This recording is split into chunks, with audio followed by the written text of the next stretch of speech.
Practice number 7, Asanam.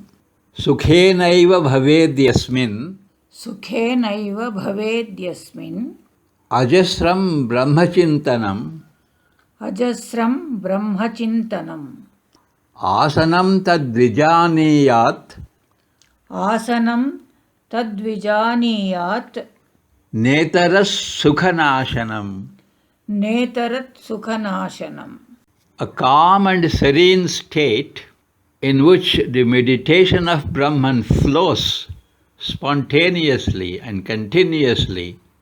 One should know that to be the real posture.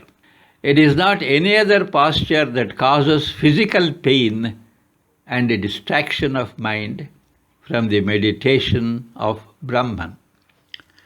Reflect, contemplate, and meditate. ಅಭ್ಯಾಸ 7. ಆಸನ. ಯಾರೇ ಆಗಲಿ ಬ್ರಹ್ಮನನ್ನು ಕುರಿತು ಪ್ರಶಾಂತವಾಗಿ ಮತ್ತು ನಿಶ್ಚಲವಾಗಿ ಧ್ಯಾನ ಮಾಡುವಾಗ ಸ್ವಯಂ ಪ್ರೇರಿತವಾಗಿ ನಿರಂತರವಾಗಿ ಯಾವ ಸ್ಥಿತಿಯಲ್ಲಿ ಧ್ಯಾನ ಲಹರಿಯು ಹರಿಯಲು ಸಾಧ್ಯವಾಗುತ್ತದೆಯೋ ಅಂತಹ ಆಸನವು ಸರಿಯಾದ ಭಂಗಿ ಅಥವಾ ಆಸನ ಎಂಬುದಾಗಿ ತಿಳಿದುಕೊಳ್ಳಬೇಕು.